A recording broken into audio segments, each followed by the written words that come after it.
Deputy CM Brajesh Pathak ने स्नातक MLC चुनाव में 5 सीटों पर जीतने का दावा किया है। एबीपी गंगा से खास बातचीत में कहा कि भाजपा 5 सीटें जीतेगी। साथ ही यूपी में बेहतर कानून व्यवस्था की बात भी कही है।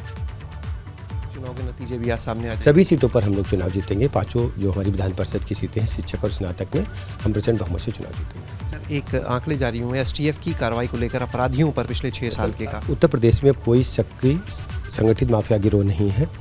आपसी बेमनस्ता में जो घटनाएं घटी, हमने कड़ी कार्रवाई की, किसी को छोड़ा नहीं। तो ये थे हमारे साथ में डिप्टी सीएम ब्रजेश पाठक जी, जिन्होंने बताया कि किस तरह से उत्तर प्रदेश के विकास का मतलब है देश का विकास, और कहीं ना कहीं जिस तरह से हर योजना में जो इसकी झलक दिखाई दी उसका भी वो स्वागत करते हैं। कैमरा सहयोगी हरिओम के साथ शैलेश अरोरा, एबीपी गंगा, लखनऊ। अब आपको बताते हैं कि इस साल के आम बजट को लेकर यूपी के सीएम योगी आदित्यनाथ ने प्रेस कॉन्फ्रेंस की है और बजट को लेकर अपनी बातें रखी है। उन्होंने बजट से यूपी को होने वाले फायदे के बारे में भी बताया और सरकार की उपलब्धियां भी गिनाई है। भारत की आर्थिक विकास दर को 60% तक पहुंचाने के लक्ष्य के साथ कार्य करना। आज के दिन पर भारत की विकास दर दुनिया के अंदर बड़े देशों में सबसे तेज गति से चलने वाली अर्थव्यवस्था के रूप में है। ऋषि भारत की व्यवस्था के आधार शिल्पी रहे हैं, जिनके मार्गदर्शन में भारत की सनातन परंपराएं पली बढ़ी, आगे वैश्विक मंच पर भारत को विश्व गुरु के रूप में स्थापित किया। दुनिया के सामने भारत की जो पहचान थी, उस रूप में वह अपने आप को कह सकता है।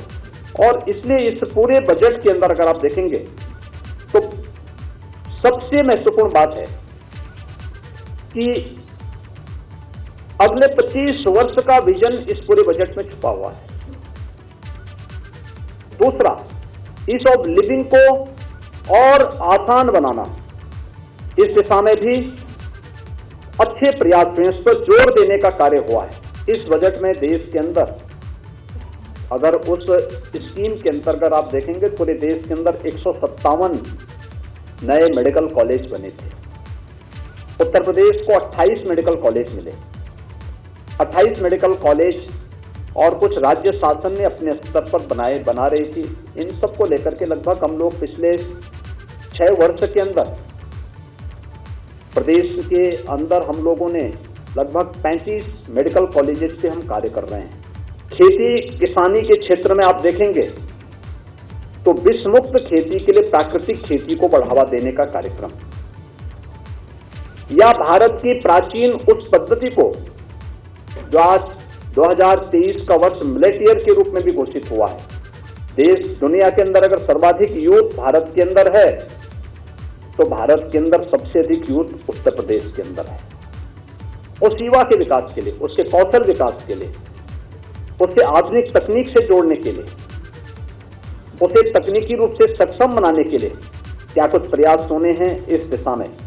दुनिया के सामने भारत की जो पहचान थी, उस रूप में वह अपने आप को कह सकता है। और इसलिए इस पूरे बजट के अंदर अगर आप देखेंगे तो सबसे महत्वपूर्ण बात है कि अगले 25 वर्ष का विजन इस पूरे बजट में छुपा हुआ है।